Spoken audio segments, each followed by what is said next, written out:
नमस्कार. मी कोमलच्या स्वयंपाकघरामध्ये माझ्या पूर्ण यूट्यूब फॅमिलीचं खूप खूप स्वागत आहे. तर आज आपण बनवणार आहोत शेंगदाण्याची आमटी. तर अगदी छान अशी आमटी आपण बनवणार आहे शेंगदाण्याची. तर ती कशा पद्धतीने बनवायची हे मी दाखवणार आहे. तर सुरुवातीला मी साहित्य सांगते. तर इथे मी शेंगदाणे भाजून घेतलेले आहे. तर हलकेसे भाजलेले आहे बघा, खूप जास्त डार्क असे भाजलेले नाही.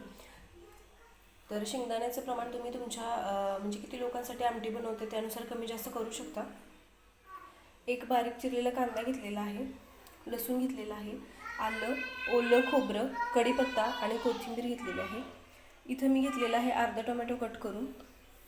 चला तर मग रेसिपीला सुरुवात करूया. तर हे शेंगदाणे आहेत. तर याची तुम्ही साल काढून जरी घेतली आमटी बनवायला तरी चालते, पण मी साल नाही काढलेली. सालीसकट याची आमटी खूप छान होते. तर सुरुवातीला आपल्याला खोबरं वगैरे बारीक करून घ्यायचं आहे. तर हे ओलं खोबरं जे मी घेतलेलं आहे ते मिक्सरच्या भांड्यामध्ये टाकून घेते. आलं घेतले ते सुद्धा टाकून घेणार आहे. तर थोडासा लसूण मी या खोबऱ्यासोबत बारीक करणार आहे आणि थोडा फोडणीसाठी ठेवणार आहे. कढीपत्त्याची पानं सुद्धा याच्यामध्ये आपल्याला टाकून घ्यायची आहे. याने खूप छान टेस्ट येते आमटीला. तर थोडंसं जिरं सुद्धा टाकायचं आहे आणि हे छान असं पाणी न टाकता बारीक करून घ्यायचं आहे.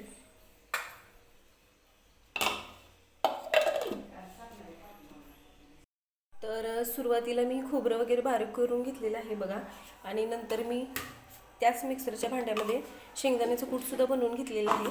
तर हे कूट बनवताना खूप जास्त बारीक बनवायचं नाही, थोडंसं मोठंच बनवायचं म्हणजे आमटी छान होते. तर हे बघा अगदी मोठं थोडंसं मी हे बारीक करून घेतलेलं आहे. चला तर मग रेसिपीला सुरुवात करूया. तर मी कढई गरम करून घेतली आणि त्याच्यामध्ये तेलसुद्धा टाकून घेतलेलं आहे. आता आपल्याला टाकायचं आहे मोहरी. मोहरी व्यवस्थित फुलू द्यायची आहे.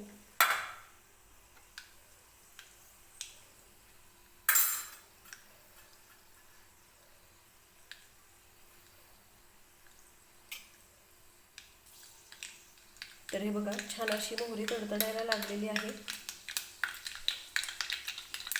थोडंसं जिरं आता टाकायचं आहे आपल्याला.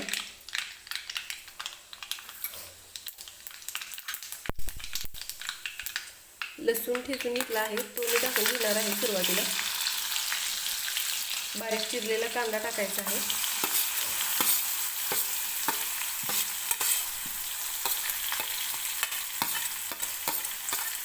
तर घरामध्ये कधीतरी भाजीला काही नसतं त्यावेळेस अशा पद्धतीने शेंगदाण्याची आमटी आपण नक्कीच बनवू शकतो आणि अगदी छान अशी आमटी होते बरं का. ही भाकरीसोबत, चपातीसोबत, भातासोबत सुद्धा खूप छान लागते खायला. आणि आपल्या घरात असणाऱ्या साहित्यापासूनच आपण ही बनवतोय आमटी. वेगळं असं काही आणायची गरज नाही, किंवा ज्यावेळेस भाजीला काही नाही त्यावेळेस असा छान असा हा पर्याय आहे आपल्याला काहीतरी कालवून बनवण्यासाठी.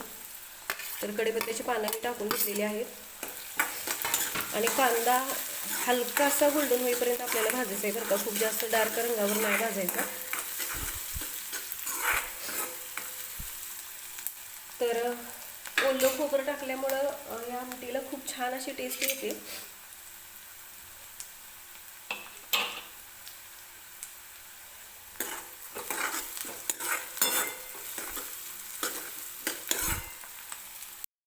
तर कांदा सुद्धा हलकासा भाजून घेतलेला आहे बघा आपण. आता याच्यामध्ये टाकायचं आहे खोबरं, लसूण आणि आलं आपण जे बारीक करून घेतलं होतं मिक्सरला, ते याच्यामध्ये टाकून घ्यायचं आहे आणि छान असं भाजून घ्यायचं आहे याला सुरुवातीला.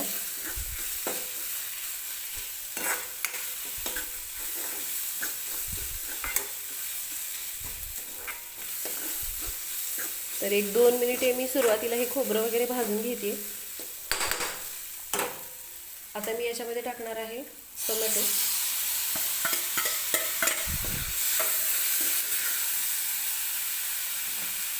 टोमॅटो सुद्धा आपल्याला छान असा मऊ होईपर्यंत भाजून घ्यायचा आहे.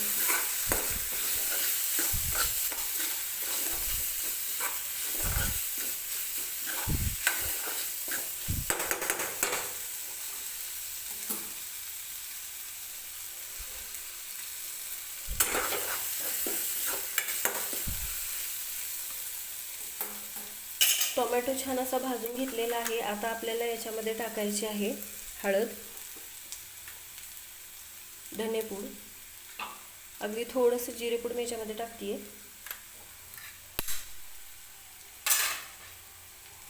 कोथिंबीर टाकणार आहे थोडीशी, आणि आपलं घरगुती लाल तिखट हे सुद्धा आपल्याला याच्यामध्ये टाकायचं आहे. तर तिखटाचं प्रमाण तुम्ही तुमच्या आवडीनुसार कमी जास्त करू शकता.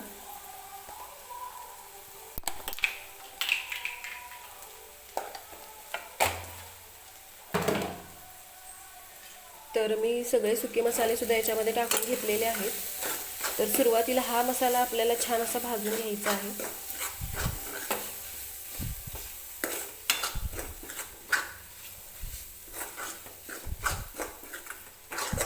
अगदी छान असा मसाल्यांचा वास सुटलेला आहे. तर हे सगळे मसाले सुद्धा मी छान असे भाजलेले आहेत. आता मी याच्यामध्ये शेंगदाण्याचं कूट टाकते. तर शेंगदाण्याचं कूट टाकल्यावर सुद्धा आपल्याला हे छान असं मसाल्यांसोबत भाजून घ्यायचं.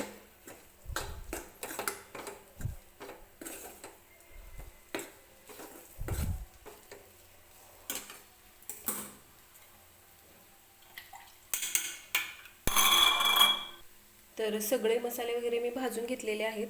मिक्सरच्या भांड्यामध्ये मी थोडंसं पाणी टाकून घेतलं आणि हे पाणी आता आमटीमध्ये टाकून घ्यायचं आहे. तर ही शेंगदाण्याची आमटी थोडीशी पातळ असली की छान लागते. खूप जास्त घट्ट नाही करायची आमटी.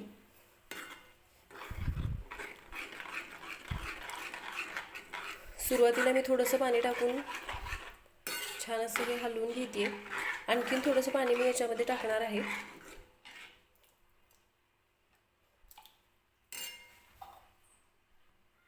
तर आणखीन थोडं पाणी मी याच्यामध्ये टाकून घेतलेलं आहे बघा. आता चवीनुसार मीठ टाकून घ्यायचं आणि ही आमटी छान अशी उकळवून घ्यायची आहे आपल्याला. तर एक 3-4 मिनिटे ह्या आमटीला उकळी येऊ द्यायची आहे. बारीक गॅसवरती आमटी उकळायला ठेवायची.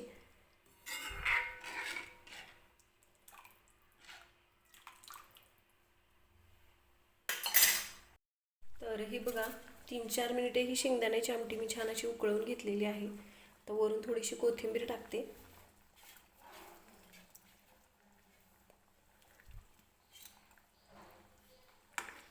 थोडंसं मिक्स करून घ्यायचं आहे. तर तयार आहे छान अशी शेंगदाण्याची आमटी. तर कशी वाटली आजची रेसिपी कमेंट करून सुद्धा नक्की सांगा. आणि तुम्ही सुद्धा अशा पद्धतीने शेंगदाण्याची आमटी एकदा नक्की बनवून बघा. व्हिडिओ आवडला तर व्हिडिओला लाईक करा, शेअर करा, चॅनलला सबस्क्राईब करा. सोबतच बेल आयकॉनसुद्धा प्रेस करा, म्हणजे मी ज्या रेसिपीचे व्हिडिओज वगैरे अपलोड करते त्याचे नोटिफिकेशन तुम्हाला भेटतील. आणि अगदी साध्या सोप्या माझ्या ज्या रेसिपीज आहेत त्या तुम्हाला बनवायला सुद्धा तितक्याच सोप्या जातील.